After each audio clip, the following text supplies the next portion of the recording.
Salam bahagia. Kita bersama lagi dalam ruang bicara yang dibawakan kepada anda di Bernama TV. Dan sudah pastilah hari ini juga kita memilih satu topik yang saya kira cukup penting sebenarnya untuk kita sembang-sembang bersama dengan seorang tetamu yang cukup istimewa yang sudah pun berada di studio ruang bicara ini bersama dengan saya. Baiklah, topik yang kita pilih hari ini di ruang bicara ialah pakej rangsangan ekonomi prihatin membantu usahawan. Dan tetamu yang sudah pun berada bersama saya, kita ingin mengucapkan setinggi-tinggi terima kasih dan juga mengucapkan selamat datang kepada Yang Berhormat Datuk Seri Dr. Wan Junadi Tuanku Jaafar, iaitu Menteri Pembangunan Usahawan dan Koperasi. Jadi Datuk Seri, apa khabar? Alhamdulillah. Kita bersama 2 tahun yang lalu, tak silap saya. Ya, dalam kementerian yang lain. Betul. Apa-apa kami ingin mengucapkan setinggi-tinggi tahniah kepada Datuk Seri kerana dipilih untuk kembali semula dalam Kabinet Malaysia, walaupun kali ini mengetuai satu portfolio yang mungkin jauh lebih mencabar sebenarnya. Ya. Dalam keadaan ekonomi yang ada sekarang ini, ya, betul. Dan kepada anda yang sedang bersama kami ketika ini, seperti biasalah kami juga sebenarnya ingin mendapatkan pandangan dan juga pendapat anda berkaitan dengan isu ini. Dan jika anda ingin berkongsi sesuatu bersama dengan tetamu saya di studio, jangan lupa gunakanlah 2 talian yang kami sediakan kepada anda, 0320 594624 dan juga 0320 594625. Baiklah, ini bagi saya sesuatu yang cukup penting sebenarnya, Datuk Seri. Bila kita bercakap tentang Menteri Pembangunan Usahawan dan Koperasi, Kementerian Pembangunan Usahawan dan Koperasi itu sendiri, COVID-19 sebenarnya telah memberikan satu impak yang cukup berkesan sebenarnya. Yalah, kehidupan harian kita juga terjejas dan kita tahu bisnes juga turut terjejas dan sebagainya. Jadi bagaimana selaku Menteri Pembangunan Usahawan dan Koperasi, kementerian ini menghadapi situasi ini, Datuk Seri? Ya, sebenarnya saya rasa apabila saya dilantik jadi menteri, ya, dan mengetuai Kementerian Keusahawanan dan juga Koperasi ini, ya, saya fikir ini adalah jauh perbezaan daripada apa yang pernah saya buat dari dahulu. Betul. Contohnya, saya dalam KDN adalah satu kementerian yang menguatkuasa undang-undang. Dan bila saya masuk NRE ataupun Natural Resources and Environment Ministry pun hampir sama, menguatkuasa undang-undang. Tetapi di sini banyak kawan rakan bertanya macam mana perasaannya. Saya kata ini adalah satu cabaran yang lebih besar daripada dahulu. Betul. Yang dulu tu kementerian biasa, saya rasa biasa ya. Tapi yang ini berhubung dengan dollar and cent, luar biasa. Food on the table to some. Betul. Jadi dalam keadaan demikian, satu cabaran yang besar bagi saya. Ya. Dan satu kementerian yang saya tak pernah mengetahui pun, apabila saya diumumkan oleh Yang Amat Berhormat Perdana Menteri mengetahui menjadi menteri dalam kementerian ini, saya kata apa benda dalam kementerian ini, jaga usahawan dan juga koperasi. Tetapi dalam masa yang sama, dalam pengajian saya dahulu dalam DBA saya memang mengkaji soal keusahawanan, tetapi bukanlah soalan dollar and cent. Kita bincang dari sudut teori dia. Jadi daripada sudut teori itu saya mengetahui, tapi ini aplikasi kepada teori yang dibuat tu dalam situasi yang jauh berlainan daripada normal, memang satu cabaran yang amat besar. Dan bila kita cakap tentang apa yang berlaku sekarang inilah dengan COVID-19 dan kemudiannya kerajaan juga memperkenalkan apa yang disebut sebagai pakej rangsangan ekonomi. Sudah pastilah saya percaya bahawa Kementerian Pembangunan Usahawan dan Koperasi juga mengharapkan sesuatu sebenarnya daripada pakej ini. Jadi apakah secara peribadinya Datuk Seri melihat bahawa pakej rangsangan ekonomi yang telah pun diumumkan oleh Yang Amat Berhormat Perdana Menteri itu memenuhi masalah yang dihadapi oleh usahawan dan juga mungkin koperasi sekaligus? Apabila masalah COVID-19 ni menjadi menular, jadi apa yang kebanyakan rakyat lihat, termasuk kepimpinan, melihat ialah masalah penyakit, masalah COVID, kematian dan sebagainya. Maknanya apa yang kita lihat ialah untuk menyelamatkan rakyat Malaysia daripada penyakit. Dan kita melihat juga apa yang berlaku di negara-negara lain. Berlaku di China, di negeri China pada ketika itu, di Wuhan. Jadi kita bagaimana keadaan di China tu dan macam mana kerajaan China menangani masalah.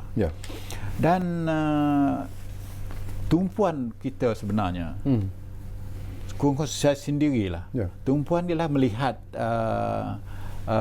untuk menangani macam mana kerajaan tak menangani. Dan sistem yang kerajaan lepas tu perkenalkan, karantin dekat rumah, social protokol social distancing, put your mask on, semua benda-benda yang kerajaan dah bagi arahan ni,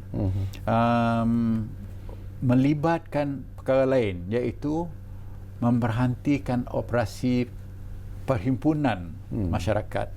Apabila masyarakat dilarang berhimpun, maknanya pekerjaan juga terganggu. Baru kita melihat bahawa, saya sendiri melihat bahawa kesan kepada operasi tiap-tiap PKS ataupun perniagaan kecil dan sederhana ini memang tergugat. Pada masa yang sama, kita melihat sebagaimana PKS ataupun SME, SMI ini contribute hampir 39% kepada KDNK negara. Jadi itu bukanlah satu perkara yang kecil, 39%, walaupun dikata 38 point something lah. Tetapi satu sumbangan yang besar kepada negara. Itu dilihat daripada sumbangan daripada segi monetary. Tetapi kalau dilihat daripada sumbangan kepada pekerjaan, dia menyumbang kepada 68% pekerjaan. Jadi itu ada salah satu perkara yang amat kritikal, amat besar maknanya kepada masyarakat Malaysia. Bayangkan 68% pekerjaan Malaysia terlibat dengan SME, SI dan juga bisnes yang kecil-kecilan tu. Saya belum lagi, saya akan sentuh dalam kementerian ini yang menjaga beberapa perkara. Walaupun kita sebut keusahawanan dan koperasi, tetapi dalam dua perkara ini dia melibat beberapa segmen yang besar, iaitu PKS, iaitu yang kecil, perusahaan kecil perniagaan kecil dan sederhana. Dan kita juga melihat bahawa koperasi dan movement koperasi itu beberapa label koperasi. Tapi yang apa jangan melihat ialah yang informal businesses.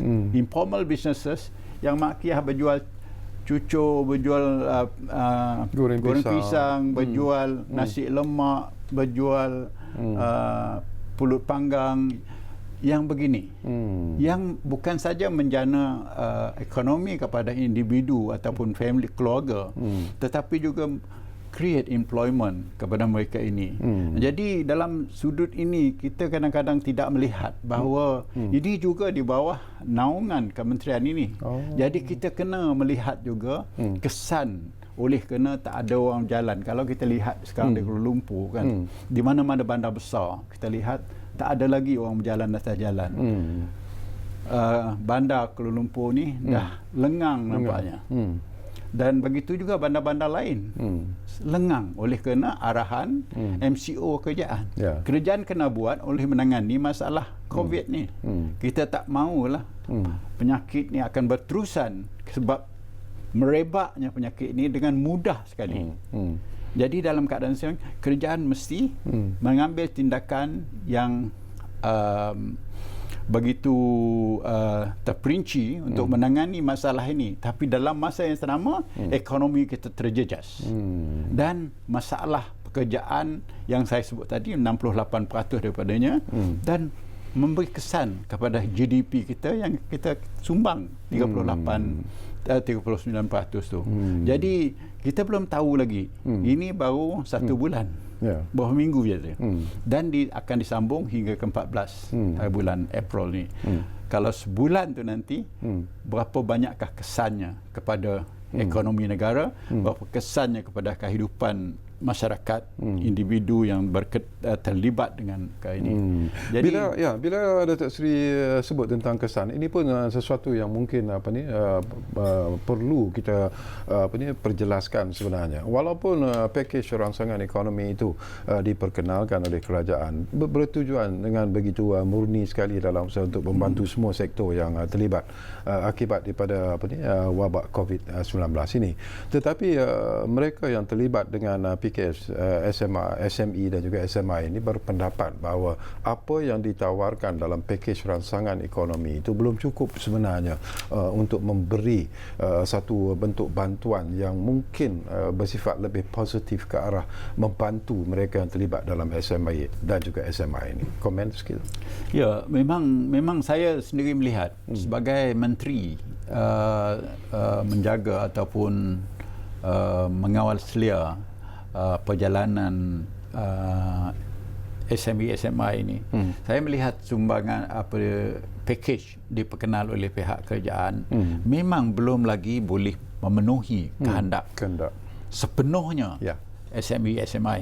Tapi dalam masa yang sama kerajaan juga perlu melihat daripada sudut keuangan kerajaan, kemampuan kerajaan untuk memenuhi semua kehendak ini. Itu tidak mungkin boleh dilakukan. Jadi dalam keadaan sedemikian, kerajaan perlu mengadakan strike the balance, perimbangan yang perlu. Sejauh mana kita akan menangani masalah COVID supaya tidak menular begitu rupa, menjejaskan kehidupan oleh kerana penyakit dan kematian. Dan dalam masa yang sama kita juga melihat supaya ekonomi negara tidak terjejas dan kita punya GDP itu tidak berudum sangat dan pekerjaan masih boleh diwujudkan. Jadi perimbangan ini dilihat. Dan pada hari ini sebenarnya masa masyarakat Jemaah Menteri, Perdana Menteri dah mengarahkan supaya ditubuhkan satu jawatankuasa bertindak cepat, jawatankuasa kabinet untuk membuat kajian dan melaporkan kepada Perdana Menteri, melaporkan kepada Majlis Tindakan Ekonomi Negara SME yang perlu supply chain untuk essential items, essential good. Contohnya makanan, sayuran, ikan, daging dan sebagainya tu. Bukan soalan daging tu ada, tetapi macam mana daging tu boleh sampai ke pengguna sekali. Jadi maknanya port kita mesti berjalan, transportation kita mesti ada, dan pengeluaran tu, pekerja dalam kilang untuk mengeluar tu mesti ada dan sebagainya. Dan distribution center kita mesti ada. Dan bukan daging saja. Contohnya daging saja saya sebut. Tapi kita sebut semua ikan. Begitu juga nelayan. Kena pergi ke laut menangkap ikan. Ikan takkan masuk ke darat, naik ke darat. Lepas tu kita kena lihat ikan ni supaya dia datang sampai ke table lah. Betul. Jadi dalam keadaan inilah maka kebijaksanaan kabinet untuk menuduhkan satu jawatankuasa yang melapor dalam masa yang singkat. Itulah kita mengada mesyuarat bahawa tiap-tiap hari berterusan untuk melihat perimbangan ini akan dilaksanakan. Kerana kita menerima hakikat bahawa ekonomi itu juga sangat penting kepada negara. Okey, saya difahamkan Datuk Seri, kita pun ada pemanggil di talian, mungkin ada sesuatu yang boleh kita kongsi bersama dengan pemanggil kita. Aizam dari Kuala Lumpur ada di talian kita. Assalamualaikum Zam. Waalaikumsalam. Ya.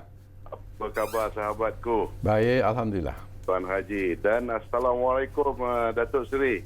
Waalaikumsalam. Alhamdulillah. Baru hari ini nampak di kaca TV dan alhamdulillah dah kembali ke kabinet. Menerajui kementerian yang sangat berwibawa dan sangat mencabar. Betul. Terus saja kepada perkara yang nak saya sampaikan, dan saya mohon kepada Datuk Seri untuk mempertimbang dan melihat perkara ini.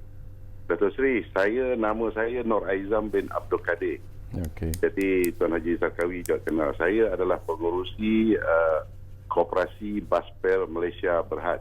Okey. Baspel ni ialah Koperasi Bas Pelancong Malaysia. Baspel itu bas pelancong. Jadi ramai ahli-ahli kita seluruh negara termasuk Sarawak dan Sabah. Pertama sekali koperasi ini nak sedia maklumlah memang tak berduitlah Datuk Seri. Okey. Daripada sejak terdahulu, saya kira daripada tahun 2014 ya, katanya ada geran dan sebagainya, tapi semuanya adalah mengecewakan sama sekali. Harapan saya dengan adanya Datuk Seri hari ini dan lebih dekat dengan rakyat, yang sentiasa dekat dengan masyarakat dan juga rakyat di bawahan ini, Datuk Seri dapat mempertimbangkan kepada koperasi kami supaya dapat memberikan satu suntikan yang dapat bermanfaat kepada seluruh ahli-ahli kami. Itu yang pertama. Okey. Kerana ahli-ahli kami ini kebanyakannya adalah pemandu-pemandu bas, pemandu lori, yang juga antaranya itu adalah usahawan-usahawan kecil yang tidak mampu untuk bergerak jauh ke depan kerana kekangan modal. Jadi mungkin, dan saya yakin dan percaya, melalui koperasi ini kami dapat memanfaatkan dana tersebut kepada ahli-ahli kami untuk pergi lebih jauh menjadi usahawan yang lebih berjaya. Okey. Untuk makluman Datuk Seri juga, hari ini saya membantu salah seorang juga rakan sahabat kita di kalangan ahli kami mengusahakan COD bawang. Jadi bawang ni keperluan harian. Jadi kami bersama dengan pengimport, kami ada gudang sendiri, kami ada apa semua di Pasar Borong. Setiap hari kami menghantar ke seluruh Lembah Kelang hari ini. Okey. Alhamdulillah, walaupun usahawan kecil saya ni agak baru daripada pemandu jadi usahawan bawang, tapi saya nampak kegigihan dia dan ini patut kita bantu Datuk Seri.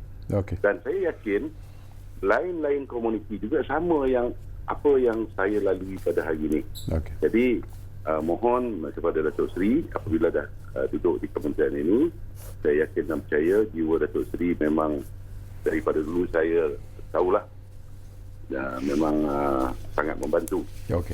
Mungkin boleh memberi satu laluan kepada saya dan juga sahabat-sahabat lain untuk bertemu dengan Datuk Seri sendiri, mata bertentang mata, dan menyampaikan hasrat sebenar, insyaAllah. Itu saja. Dan kepada rakan sahabat saya yang lain di seluruh negara yang menonton Ruang Bicara, sabarlah, biarlah saya ke depan kepada Datuk Seri bersama sahabat saya Tuan Haji Sarkawi ini mengkedepankan hasrat semua melalui rancangan ekonomi yang telah diumumkan oleh Yang Amat Perdana Menteri kita. Itu saja. Assalamualaikum warahmatullahi wabarakatuh. Waalaikumsalam. Ya, terima kasih banyak-banyak Aizam dari Kuala Lumpur. Jadi agak panjang sebenarnya, tapi tadi pun kita dah bincang sedikit soalan koperasi ni kan. Terima kasih Aizam. Sebenarnya saya membangkit perkara koperasi ni sebab apabila kita mendengar suntikan yang dibagi oleh kerajaan dalam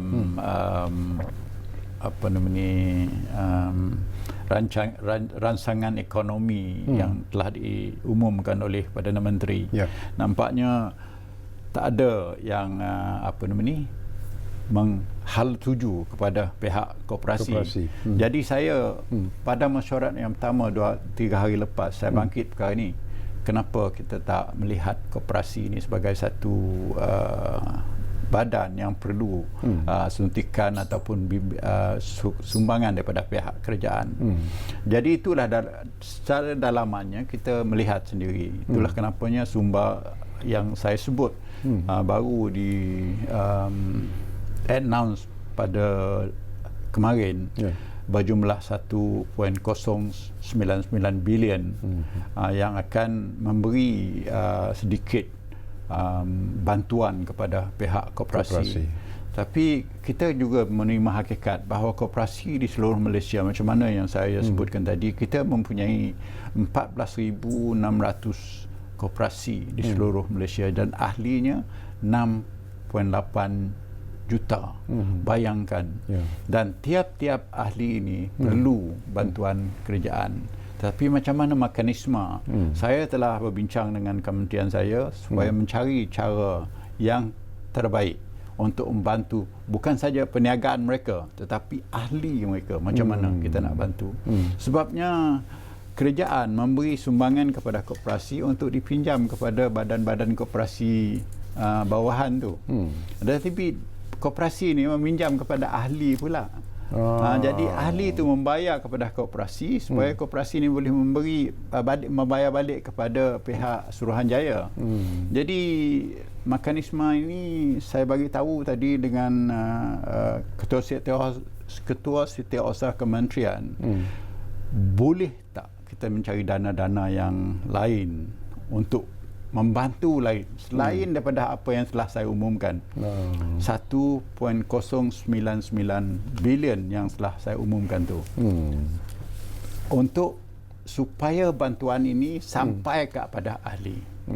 Jadi kita perlu melihat sama ada sumbangan terus daripada kerajaan ataupun sumbangan dalaman yang ada pada kita.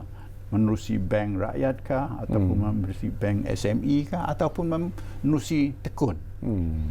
Jadi sumbangan ini nampaknya perlu dibayar balik lah.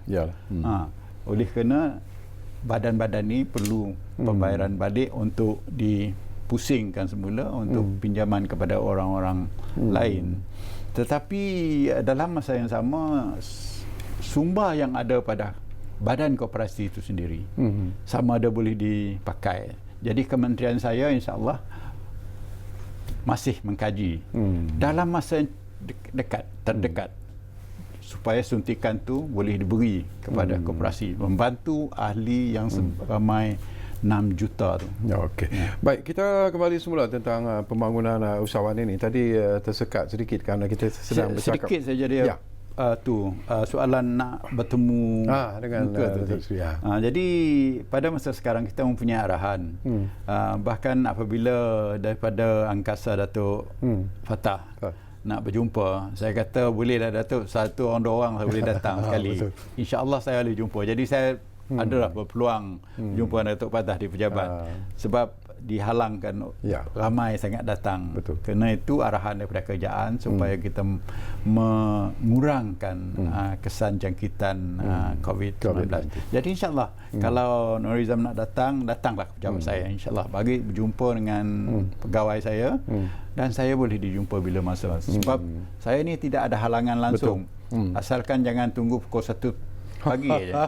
Tapi kalau lagi pukul 9 pagi, malam tu boleh. Tak ada masalah. Boleh. Kita kenal Datuk Sri sebenarnya. Baik, kita nak sentuh semula tentang pembangunan usahawan itu. Tadi kita bercakap tapi agak terputus tadi tentang SME dan juga SMA ini tu. Tidakkah pihak kementerian sendiri mungkin boleh memikirkan satu cara dalam usaha untuk meringankan masalah dan juga beban yang ditanggung oleh pengusaha-pengusaha industri kecil dan sederhana ini.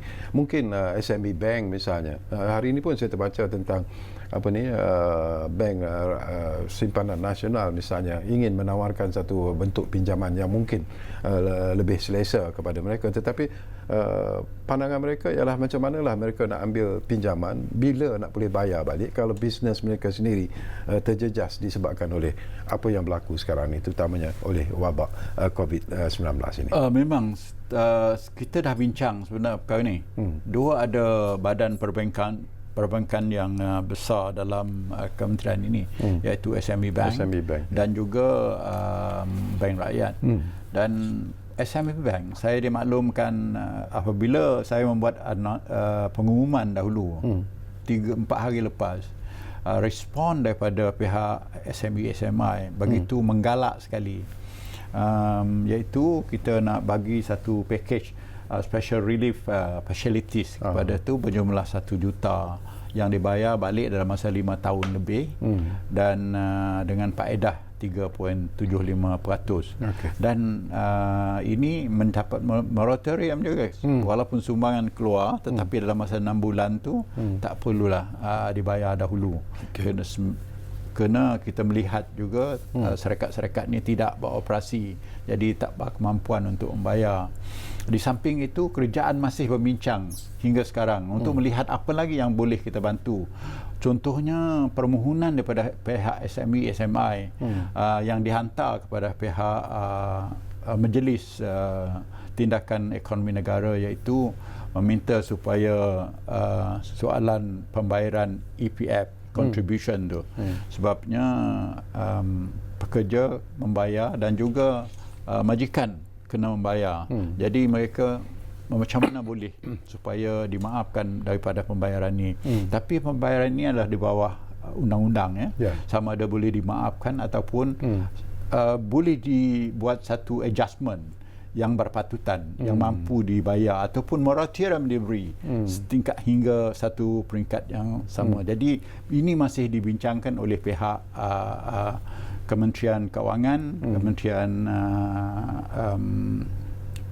apa nama ni, sebenarnya itu Economic Council masih berbincang soalan ini, belum keputusan dibuat, tapi insyaAllah pada minggu hadapan kita akan mendapat keputusannya tu. Dan selain daripada itu juga SOKSO, pada SOKSO dan gaji. Gaji, macam mana nak menstrukturkan gaji. Contohnya kalau seseorang tu mendapat gaji tapi dia tak ada kerja kan, tak ada bekerja lah, gaji masih berjalan. Jadi soalannya macam mana bantuan yang boleh dibagi untuk meringankan beban kepada majikan dalam sudut ini. Ini pun juga masih dikaji oleh pihak kerajaan. Dan soalan sewa ruang pejabat ataupun ruang tempat berniaga. Kalau di premis kerajaan dah buat keputusan dah. Jadi contohnya kalau bank SME Bank mempunyai 454 kompleks premises usahawan seluruh negara, bukan ruang, kompleks. Maknanya beribu ruang yang dipakai oleh pihak SME SMI ini. Jadi ini juga telah kita dapat pas satu memutus untuk macam mana mengurangkan beban pada masa COVID-19 ini. Jadi semua kita lihat, dan juga ada permohonan juga pihak daripada SME SMI ini supaya soal api elektrik, bil air dan semua saya dipikirkan semua. Jadi ini masih diserah dengan kerajaan untuk insya-Allah pada minggu hadapan kita melihat keputusan daripada pihak kerajaan supaya to create a balance, supaya pihak suppliers kepada semua barang ini tidak tertekan sangat. Itu dalam sudut kerajaan. Tetapi penyewa ruang pejabat, ruang-ruang bisnes yang dipunyai oleh pihak individu ataupun syarikat-syarikat lain, private yang bukan kepunyaan kerajaan. Ini kerajaan tidak mempunyai kuasa untuk meminta. Ada cadangan mengatakan kenapa tidak kita engage pihak-pihak yang punya ruang-ruang ini supaya menurunkan dia punya sewa. Tetapi tak tahu macam mana mekanisme pihak Kementerian Keuangan dan juga Kementerian Ekonomi melihat dan mengambil tindakan daripada untuk menurun supaya kesan COVID ini tidak begitu sangat dirasa oleh pihak businesses PKS ataupun SME SMI ini. Okey, sesuatu yang juga penting sebenarnya, tetapi mungkin ada baiknya kalau sebentar lagi kita berehat dulu buat seketika Tok Sri, kerana persoalan yang ingin saya bangkitkan juga memerlukan satu jawapannya agak panjang. Bila kita bercakap tentang apa yang sedang berlaku, senario semasa masalah pengangguran, dah ada pun syarikat-syarikat kecil dan sederhana ini yang telah pun mula membuang kaki tangan mereka mereka ataupun menyuruh kaki tangan mereka mengambil cuti tanpa gaji dan sebagainya. Dan sekiranya wabak COVID-19 ini berlarutan, mungkin satu situasi yang lebih buruk terpaksa dihadapi oleh banyak pihak sebenarnya, termasuklah Kementerian Pembangunan Usahawan dan Koperasi juga mungkin akan menghadapi pressure ataupun tekanan dan sebagainya. Betul. Jadi kita akan bincangkan tentang persoalan ini sebentar lagi kerana kita diarah untuk berehat dulu buat seketika, dan kepada anda jangan ke mana-mana, kembali semula sebentar saja lagi bersama kami Ruang Bicara yang kami bawakan kepada anda di Bernama TV. Kita jumpa lagi.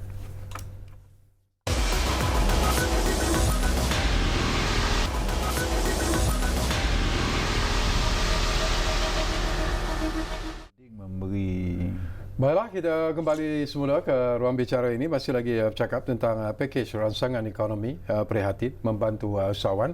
Dan Tok Sri, sebelum kita teruskan perbincangan kita ini, saya difahamkan bahawa sekarang ini pun timbul agak banyak masalah lah. Ini ekoran daripada apa yang dicadangkan, iaitu pada mereka yang ingin mengeluarkan wang simpanan mereka di KWSP melalui apa yang disebut sebagai Lestari. Tetapi hari ini, mulai hari ini, tetapi banyak masalah yang dihadapi oleh mereka, nak login pun susah dan sebagainya.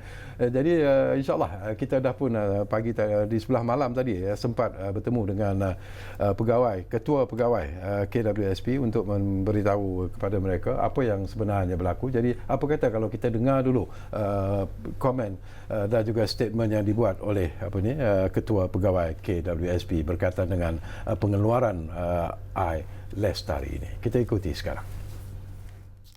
Masa ini, ahli-ahli kita boleh membuat pengeluaran secara online, secara pos, tapi yang kita tidak sarankan adalah untuk ahli-ahli datang kepada cawangan-cawangan sebab kita hendak menjaga keselamatan dan kesihatan ahli-ahli kita juga.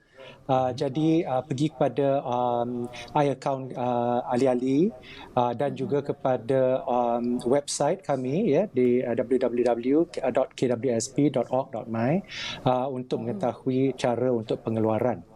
Ya, pada masa ini kita hendak memastikan bahawa keselamatan dan kesihatan ahli-ahli kita terjaga dan juga kita kita ingin mematuhi MCO yang telah dikeluarkan oleh pihak kerajaan. Jadi kita tak maulah terlalu ramai orang datang berpusu-pusu kepada cawangan kita sebab lagi senang membuat secara online kan, lagi selesa, lagi senang dan juga lebih tepat bila kita buatkan secara online. Memang pada hari ini sendiri lebih dari 111,000 orang telah membuat permohonan untuk membuat pengeluaran Lestari ini Tapi saya hendak menyaranlah kepada ahli-ahli kita tak payah berpusu-pusu sebab kita mempunyai 1 bulan dalam masa April ini untuk membuat permohonan. Jadi there's a lot of time, jadi tak payahlah kita membanjiri dengan website EPF. Ini pun kita telah menggandakan secara 4 kali ganda kebolehan perisian kita. Itu pun tidak mencukupi sebab ramai sangat orang yang ingin memasuki ke dalam website EPF. Asalkan butir-butiran yang telah diberikan oleh ahli kita adalah tepat, insya-Allah pembayaran pertama akan bermula daripada 1 hari bulan Mei nanti. Sebab kita hendak pastikan this is correct, ini adalah tepat, ini adalah selamat, ini adalah simpanan ahli-ahli kita. Jadi kita tak mau main-main dengan ni.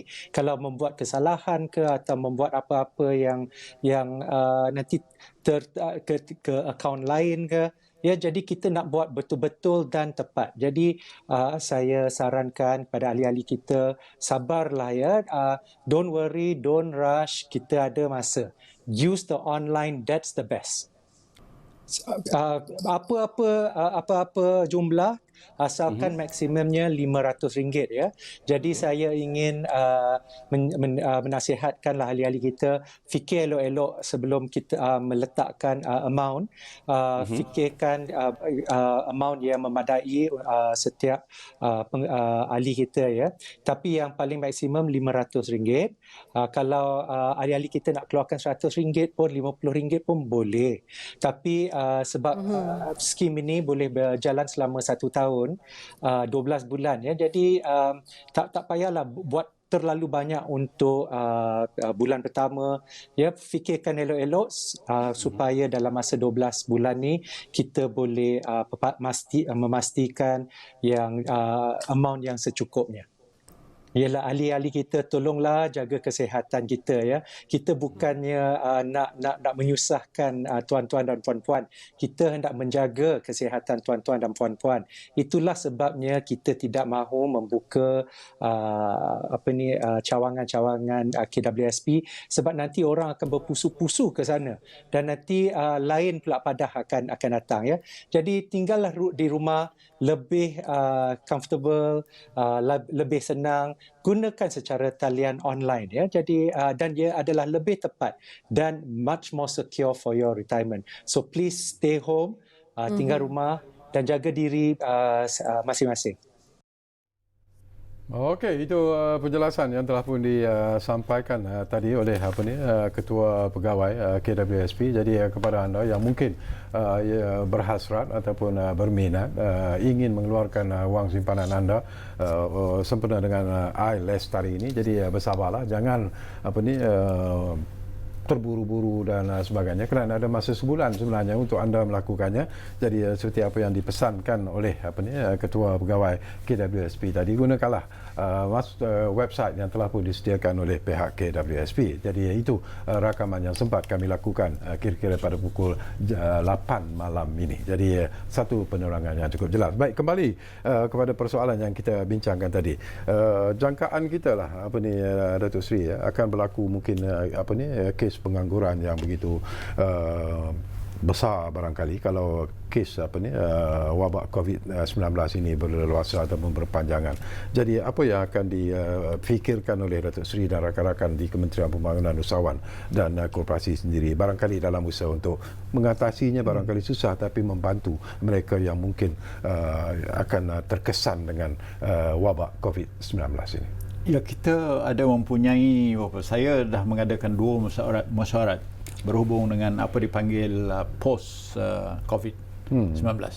Bahawa apa kesannya nanti, pengangguran ataupun pekerjaan ataupun aktiviti syarikat-syarikat yang tertentu.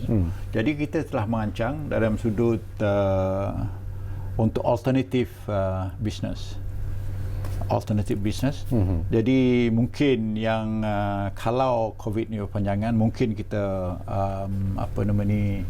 membuat satu saranan supaya mereka kepada online businesses.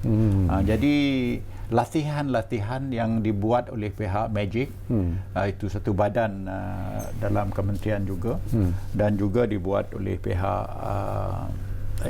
institut koperasi, InScan, pusat latihan juga dalam kementerian, sedia untuk memberi latihan online sekarang. Makna dia boleh duduk kat rumah, menjalankan kursus, dan kita boleh mempunyai kapasiti yang boleh melatih hingga 1,000 lebih sesatu masa. Dalam masa yang singkat, kita melatih macam mana boleh membuat bisnes alternatif yang kita jalankan.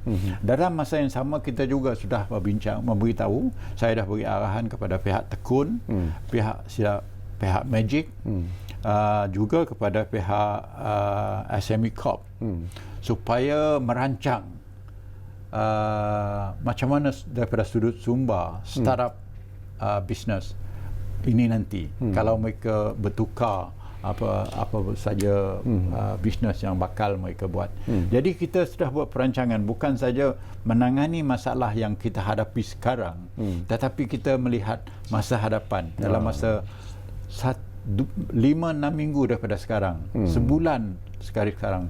Kerana kesannya kita lihat ialah di antara 6 hingga ke 1 tahun, 6 bulan ke 1 tahun kesan kepada industri ni nanti, dan tidak ada pekerjaan. Jadi daripada sudut latihan yang bakal kita bagi menerusi Magic, Maktab Koperasi dan juga pihak SME Corp dan sebagainya, kita in-scan. Kita ada beberapa pusat latihan dalam kementerian yang boleh membantu dan memberi latihan kepada beberapa jenis keusahawanan yang boleh kita buat dan menyediakan sumber untuk dipinjam. Contohnya tekun boleh memberi hingga jumlah 50,000 dan kita dah beri arahan supaya menyelaraskan semua perkara ini.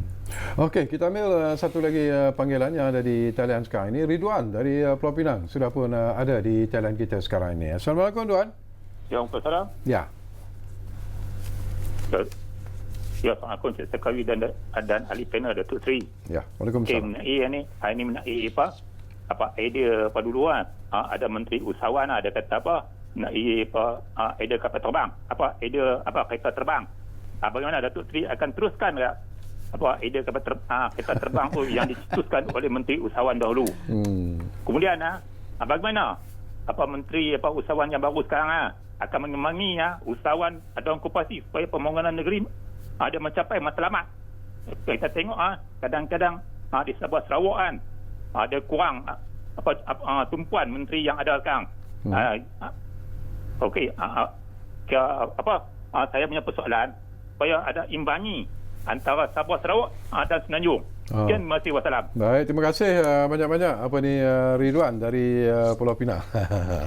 Yang kereta terbang tu saya tak tahulah. Cantiklah Ridwan. Terima kasihlah soalan tu. Khususnya bila you sebut soalan Sarawak Sabah tadi, perimbangan pembangunan usahawan daripada Sarawak dengan Sabah dan Semenanjung. Saya sebenarnya sudah berbincang dalam kementerian dan mengarahkan pihak tertentu, khususnya Bank Rakyat saya dah minta, bahkan SME Bank pun saya dah minta, Tekun saya dah minta, bahkan Tekun apabila saya minta pada masa saya masuk dalam kementerian, baru 2 hari lepas pengarah Tekun dah bagi tahu saya dia nak akan buka lagi 6 cawangan di Sarawak. Makna dia tindakan begitu cepat sekali oleh pihak Tekun. Saya kata Sarawak tidak boleh dibanding dengan satu-satu negeri. Contohnya kalau dibanding dengan Perlis ataupun dibanding pada negeri yang besar di Semenanjung, Pahang ataupun Johor, tak boleh, sebab Sarawak tu hampir sama saiznya dengan Semenanjung. Itulah ada kadang-kadang kawan kata kalau tolak saja Perlis dengan Melaka, sendirinya Semenanjung tu sama saiz dengan Sarawak, sebab Sarawak tu hanya 5,000 batu persegi kecil daripada Semenanjung. Jadi jangan pandang Sarawak tu sebagai Semenanjung juga. Dalam keadaan sedemikian, apa saja yang kita nak buat untuk sampai kepada masyarakat, kepada rakyat. Jadi kita mesti lihat Sarawak tu macam Semenanjung juga.